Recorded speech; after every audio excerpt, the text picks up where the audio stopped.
I spend a lot of time trying to process my thoughts into some sort of meaningful dialogue. That's one of the main reasons why I made this channel, so that I could have a way to practice getting my thoughts into a form that other people would care about. If you want to be a successful leader, which is my goal, then you have to be able to get people to respect and admire you before they'll be willing to be part of your group. Part of that involves saying things that resonate with yourself and them so that you can find some sort of common ground for which to build a relationship from. The reason I'm bringing this up is because I've been thinking about the phrase, be the prize she can't have, for a while as it relates to MGTOW, and I can never articulate exactly why it just made intrinsic sense to me until very recently. It basically boils down to how women assign value to potential partners and how MGTOW men fulfill all those categories. In a simplified sense, women desire these things as well as others from a man. Number one is dominance, number two is resources, and number three is physical prowess.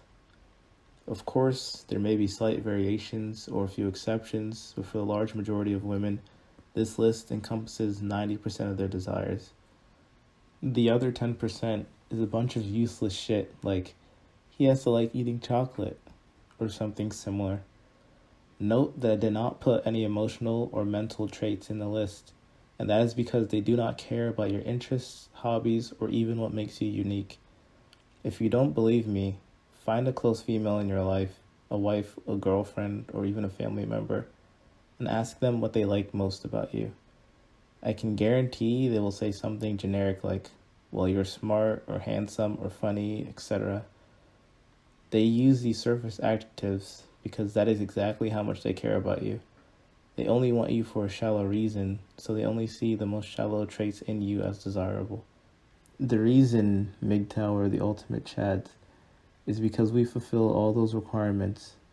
Everything a woman would want in a man, each MGTOW man strives to attain for himself, which in turn makes him more appealing to the opposite sex.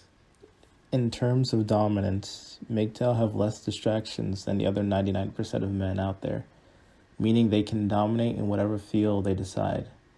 Should they encounter a woman, since they have freed themselves from the blue pill mindset, they can treat her with apathy. Apathy asserts that you are in a position of abundance, since you need not worry about obtaining any validation from her.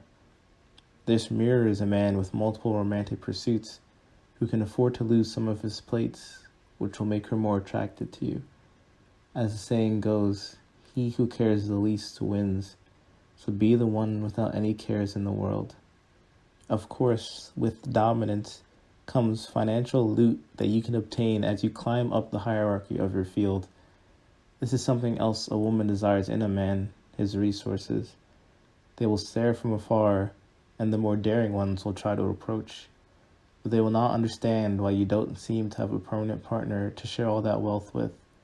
In their eyes, it means you are fair game, and they could easily take advantage of you and the wealth you have spent years accruing.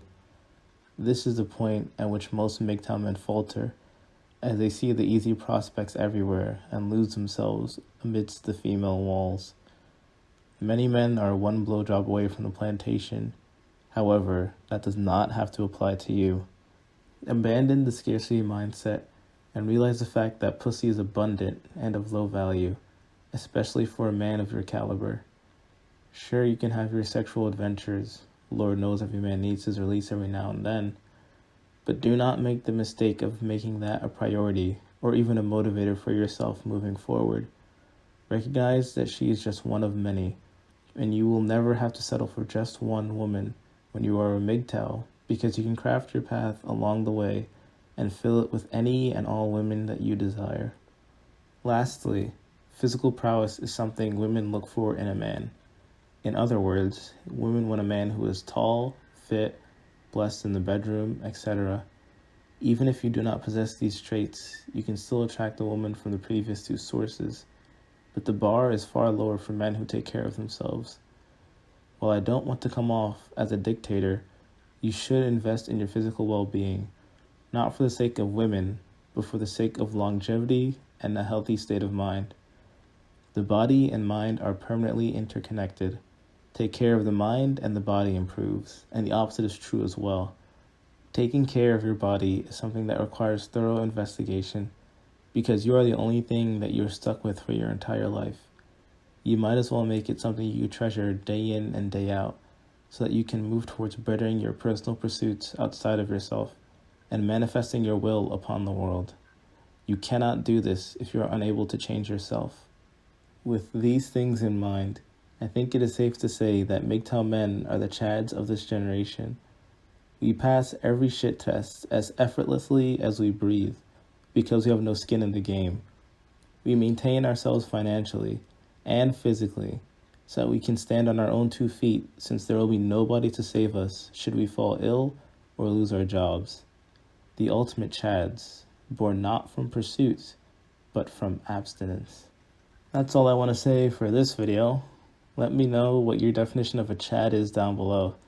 I firmly believe that all MGTOW embody the persona of a Chad, regardless of whether or not he's 6 feet tall.